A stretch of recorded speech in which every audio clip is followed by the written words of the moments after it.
अपनी जंग नहीं रोकेगा।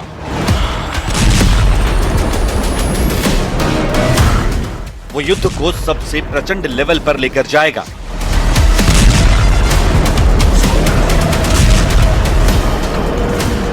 सीज फायर से पहले इजराइल ने लेबनान को खंडहर बना दिया। लेबनान में लोग लाश कफन के साथ कब्रों के आगे बैठकर बेबसी के आंसू बहा रहे हैं और दिल में इंतकाम की आग धधक रही है।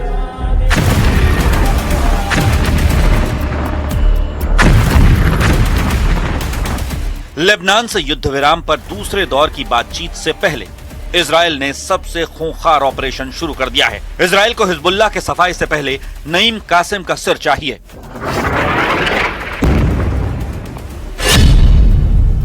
नेतन्याहू का ऑर्डर, ऑपरेशन सिर कलम शुरू। हिजबुल्लाह के सफाई तक महायुद्ध करेगा इजराइल।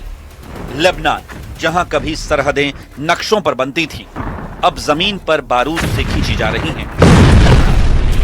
इजराइल ने सिर्फ हमला नहीं किया, अब उसने लाइन खींच दी है, एक पीली लाइन। और यह पीली लाइन ऐसा रेड जोन बन गया है जहां सबसे लंबा युद्ध लड़ा जाएगा। इस लाइन के उस पार जो भी खड़ा होगा उसका अंजाम तय है। इजराइल के रक्षा मंत्री इजराइल काट्ज ने एक ऐसा ऐलान किया है जिसके बाद लेबनान युद्ध एक अलग लेवल पर पहुंच गया है। 18 अप्रैल को लेबनान और इजराइल के बीच 10 दिन का सीज फायर हुआ था, लेकिन इससे ठीक पहले इजराइल ने लेबनान में हिजबुल्लाह के ठिकानों पर भीषण हमले किए। आईडीएफ ने हिजबुल्लाह के 300 से ज्यादा ठिकानों को तबाह किया। दावा है कि इजराइल के ऑपरेशन में हिजबुल्लाह के 150 से ज्यादा लड़ाके मारे गए। अब दूसरे दौर की बातचीत से पहले इजराइल ने हिजबुल्लाह चीफ नईम कासिम का सिर काटने के लिए ऑपरेशन सिर कलम शुरू कर दिया है। नासरल्लाह ने लेबनान की शिया कम्युनिटी को तबाह कर दिया। नईम कासिम भी वही करेगा और घर जमीन गंवाने के बाद अपना सिर भी गंवाएगा, ठीक वैसे ही जैसे हमास ने गजा के रफा और बेत हानून में किया। तो सवाल है कि क्या यह इजराइल की सिर्फ धमकी है या अगला टारगेट लॉक हो चुका है। इजराइल अपने किसी भी टारगेट को तबाह करने के लिए सबसे पहले एयर स्ट्राइक करता है।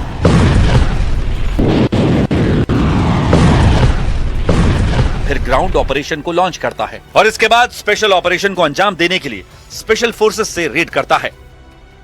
इजराइल के इस पूरे मिशन की कामयाबी उसकी खुफिया एजेंसी मोसाद के इनपुट पर निर्भर करती है, जो अपने दुश्मनों की गहरी जानकारी इकट्ठा करती है।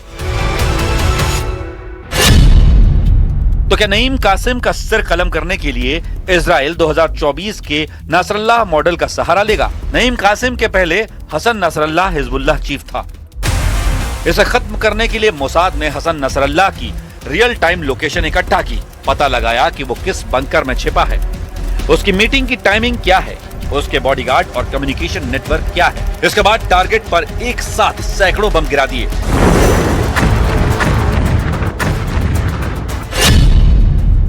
27 सितंबर 2024 को हसन नसरल्लाह बेरूत के दाहिया में अपने बंकर में बैठा हुआ था। इजराइल की वायुसेना ने हिजबुल्लाह के ठिकानों पर F-59 फाइटर जेट से 80 से ज्यादा बम गिराए। बंकर में बैठे हसन नसरल्लाह को मारने के लिए 1000 किलो का बंकर बस्टर बम BLU-109 गिराया।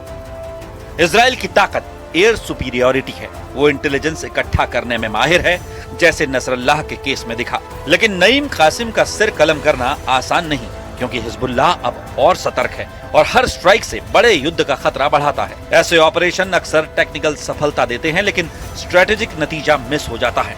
संगठन कभी कभी और मजबूत हो जाता है या नया लीडर और आक्रामक हो जाता है।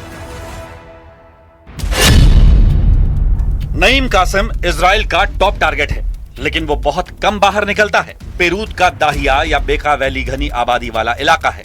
आम लोगों की शील्ड उसे प्रोटेक्ट करती है। हिजबुल्लाह के पास अभी भी हजारों रॉकेट हैं। स्ट्राइक के बाद उत्तरी इजराइल पर भारी हमला हो सकता है। सीज फायर के दौरान ऐसा करना बड़े युद्ध को भड़का सकता है। ईरान पलटवार कर सकता है। युद्ध के माहौल में इंटेलिजेंस इकट्ठा करना बड़ी चुनौती हो सकती है।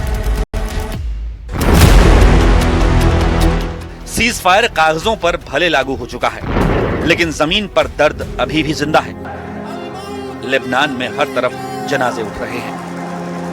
बेरूत की गलियों में हिजबुल्लाह के लड़ाकों की लाशें कंधों पर हैं। हर चेहरा गुस्से से भरा, हर आंख नम।